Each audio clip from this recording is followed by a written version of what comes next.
right, let's jump right in. We're talking about something that sounds like science fiction, but it's happening right now. We're talking about AI that actually works in Uganda for everyone, no matter what kind of phone you've got in your pocket. So let's just start with this pretty bold claim. You don't need Wi-Fi or an expensive phone to use AI in Uganda. Now, I know what you're probably thinking. No way, that sounds impossible. But stick with me here because it's actually true. Okay, so the big question is, how? How is that even possible? Well, that's exactly what we're going to break down.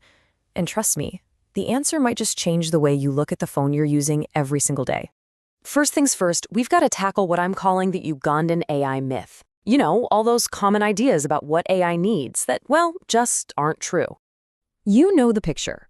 When you hear AI, your mind probably jumps to super fast Wi-Fi, brand new shiny laptops, and the latest, most expensive smartphones. It's a picture that makes AI feel like it's for someone else, somewhere else, totally out of reach. And that's exactly the myth we're about to bust. But hold on. Before we get to the good stuff, let's be real for a second.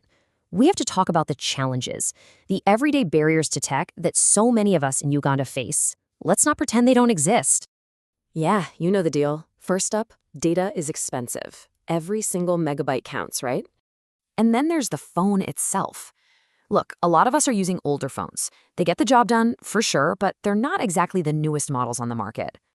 And last but not least, even when you have data and a decent phone, the internet can be, well, slow.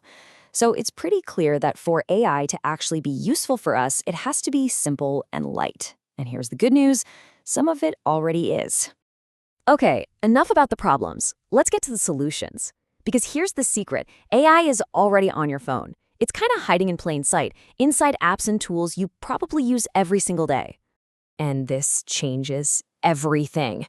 The myth tells you that you need all this new, expensive gear. But the reality? Look, if your phone can handle Google search, WhatsApp, or YouTube, then you already have everything you need. Seriously, it's that simple. So what does this actually look like? Well, think about AI chat tools you can just open in your phone's browser. Or what about the voice typing feature on your keyboard? That's AI.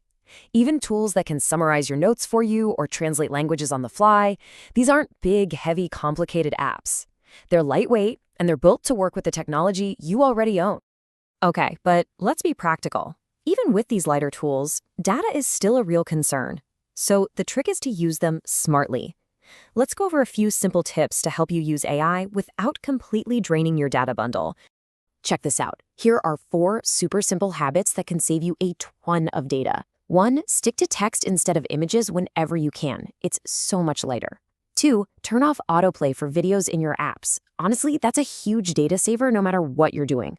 3, when you ask the AI something, keep your questions short and clear. And finally, number 4, just be smart about it. Use Wi-Fi when it's available, maybe use those night bundles for any bigger tasks. So, we've got the tools, we've got the data-saving strategies. But so what? What does all this actually mean? Let's talk about the real benefits for real people. Who actually wins when AI is this easy to get? Yeah, let's just cut right through all the hype. Who are the people right here in Uganda who really stand to benefit the most from all this? Honestly, just about everyone. I mean, picture a student getting instant help with a really tough science concept for their homework. Or think about a small business owner, maybe in Jinja, using AI to write the perfect message to attract new customers. What about a content creator who needs to brainstorm ideas? Or a job seeker who wants to build a CV that really, truly stands out? The possibilities they're just huge. And this quote just nails it. AI helps you do more with less. See, it's not about replacing people, not at all. It's about making our own efforts more powerful, especially when we're short on time or resources. And that really brings us to the big picture. This whole thing, it's about so much more than just cool tech. This is about making the future accessible to everyone, right here in Uganda. So here's the bottom line.